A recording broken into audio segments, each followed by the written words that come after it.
Hello everyone, Mr. Wolf Recaps here. Today I'm going to explain an American war action movie called The Balkan Line. Relax and enjoy. A group of Russian soldiers are on an ongoing mission. A woman named Vera is shooting at the enemy via sniper gun. She gets shot in the shoulder and falls back, while injecting herself with morphine. She informs the commander that they require immediate backup. All the others know that she is injured, so they started attacking the enemy. A soldier named Sur almost kills a terrorist, but the commander wants him alive. Another terrorist stabbed Sur and fatally wounded him. A soldier arrives there and catches the terrorist. They evacuated a chopper with a wounded soldier and the terrorist in the chopper. Sur ultimately dies and their senior name is infuriated. He tries to kill the terrorist, but the commander stops him. The commander Byk explains that they cannot kill the terrorists because their mission was to capture him, but they have already failed the mission as a soldier has been dead. Due to this, a soldier Andrej throws the terrorist out of the plane and kills him as a revenge for Sura.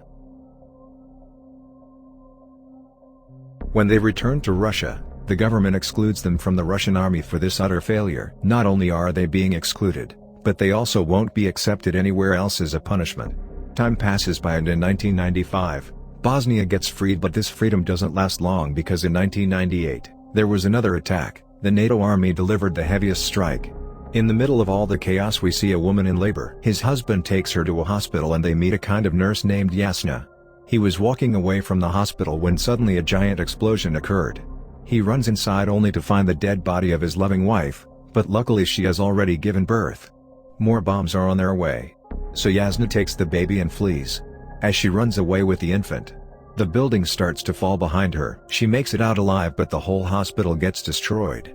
Their whole world is in ruins, and it is rumored that there is an Albanian warlord here named Smuk, and he is the one who is wreaking havoc here. Then we see a Russian intelligence agent who approaches Byk, who wants him to join the military again and gather his best men. He informs Byk that Smuk has made an airport as his personal spot. If Byk infiltrates and kills Smuk, peace will be restored once again. The NATO army will also not interfere in Byk's top-secret mission. Byk understands that he has to watch the airport with his man and shoot Smuk on the spot. On the other hand, Yasna tries to resign from her job because she is traumatized. Another doctor convinces her that she should not leave because she has at least saved an infant, and if she wouldn't be there, then the baby could have been dead. Byk then gathers all of his team members again and explains what they need to do. He almost finds all of them except for Andrej, who is still missing and they don't know where he is. Andrej is working for the local people and police officers because the Albanians have been terrorizing the local people. When the Albanians come, Andrej outsmarts them as he is able to shoot and kill them and save the lives of the innocent people. An old soldier notices that Andrej doesn't talk to anyone and he clearly seems distressed. He gives Andrej a fake passport while giving him an opportunity to live as a new citizen and forget his past life and traumas. Later, Byk is in a room with all of his team, including Vera the sniper. He explains what they need to do and how dangerous and that how secret their mission is. Andrej goes to a bus stop and meets Yasna, not knowing each other. They sit on the same bus and Yasna keeps looking at him. Their bus gets attacked and the terrorists lines them all outside. Smuk is also there and Andrej is looking at him for the first time. One of them takes Yasna and throws her on the back of a truck to have his way with her. They start to knock out people and Andrej also pretends to fall down only to grab a gun. He gets up and starts to attack as he holds Smuk hostage and shoots at the man who is with Yasna as blood splatters all over her. Andrej kills everyone and tells Smuk to tell the rest of his men to throw their guns away. When they do this, Andrej knocks out Smuk and tells everyone to get inside the bus as they flee. That goes back to the city where Yasna takes the injured kids to the hospital. A priest had died earlier and Andrej had took the responsibility to take him back to the church. After cleaning up the blood from her face, Yasna asks if she can come with Andrej. This clearly means that she is starting to like him and that he likes Yasna as well. After giving his body to the church, they are on the way back. Andrej wants her to be safe because she claims that she lives in the hospital. Andrej offers her to stay in his house because he hardly goes there anymore. The next day Smuk is trying to find Andrej and in doing so he is torturing innocent people. He even goes to the lengths of torturing an old man who has given Andrej the fake passport. When the old man refuses to reveal anything, Smuk ruthlessly shoots and kills him on the spot. Andrej gets this disturbing news, but to top it off, he gets the news that Smuk is now in the hospital in which Yasna works. When Yasna claims that she knows nothing about Andrej, Smuk started to kill other civilians thinking that Yasna will break and tell him when that doesn't work. Smuk threatens to kill a little girl. Meanwhile, Byk has seen making a plan with his team. They plan to take over the whole area forte with Smuk's men discovering their presence. They will keep watching until the US peacekeepers arrive. As the Russian army also prepares, Byk and his team enters the airport and they discover that alongside drugs Smuk is also selling human organs. Andrej also comes there with some of his men because he has heard that Smuk has taken Jasna to her base. Andrej attacks Byk's team at first until he realizes that it is his old team. They reunite and decide that Andrej will help them out once he explains his side of the story. They move further inside and discover many dead bodies. Andrej then finds Jasna there and she seems very disturbed. Smuk finds out that the army has taken over his airport base. He increases his defense and Byk finds this out. He contacts the Russian army and they tell them that they need to stay there for a night and the next day they will come to rescue them. Knowing that they can attack anytime, they start to prepare themselves and Andrej suggests that they should place bombs around the airport. While all of them plants the bombs, Vera goes on top and finds a nice spot for her because she is a sniper. Jasna comes out and tries to give some medicine to Andrej. He gives her a gun and instead tells her to hide because anything can happen now. As night draws near, they all stayed in their positions and didn't move. Just as they anticipated, Smuk arrives there with many of his men. They start to attack his men and kill them on the spot as Vera also shoots them right in the head. Smuk tells his men to go forward and all of them start to explode because of the landmine bombs. Smuk starts to get worried because almost all of his men are dying and Byk is winning. Not knowing what is happening to them, Smuk sends his men to infiltrate from the back.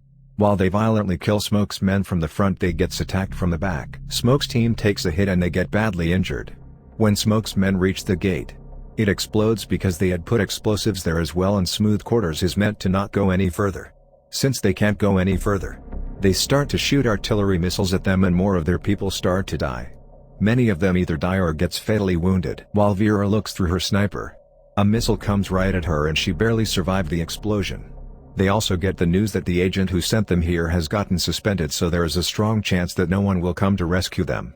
On the other hand, the Russian army who is on their way were stopped in the middle and told to not proceed further, but they know that innocent people might be in danger, so they decided to not stop. While Smoking Byk's team keeps fighting, their number of men keeps decreasing, but no one can accept the defeat. This war goes on for so long that the next day comes and no one has stopped. Andrej spots Smuk and recognized him as he has seen his face before. He starts to shoot at him, but before he can succeed, a missile lands right by him as he also gets fatally wounded. Like many others, their Smuk also knows Andrej, so he wants to kill him as well. Just when he is about to shoot him, Jasna comes running to save Andrej. Andrej tries to save her and gets shot by Smuk. Instead, he slowly starts to lose consciousness as he keeps looking at Jasna in his last breaths. Byk also sees that things doesn't look good and they will get killed by Smuk unless they surrender. After serious consideration, they decide that surrender is the best option now. The team including Vera is also very tired and agrees on surrendering. As he surrenders, Smuk is about to kill him instantly, but he is perplexed to see that the Russian army is arriving. They decide to not leave and kill Smuk to restore peace. Smuk decides to retreat because he knows that they are here for him. He sits in his car and tries to run away with all of his men who are left when he is about to depart. A soldier from Byk's team comes and kills them in the car. He kills him as revenge because Smuk has killed his brother before and he wanted to make the odds even. The Russian army then comes inside the base to save all the innocent people, but they only discover Jasna with a little girl. They're the only people there because Byk has escaped. They escaped because this was a top secret mission and even the Russian government was not supposed to know about this. The Russian army takes Jasna and the little girl and leaves because Smuk is also dead now. We then see Byk driving away with all of his team members, knowing that they have succeeded in their mission and have finally restored peace and that no more innocent lives will be killed. After some time, Jasna comes out of the church. Andrej is in a car and he is looking right at her. Andrej is hesitant to reveal himself, but the old driver in the car tells him to go. He gets out of the car and Jasna is too stunned to speak after looking at him because she thought he was dead. Thanks a lot for watching, guys. If you like this video, please consider subscribing to my channel.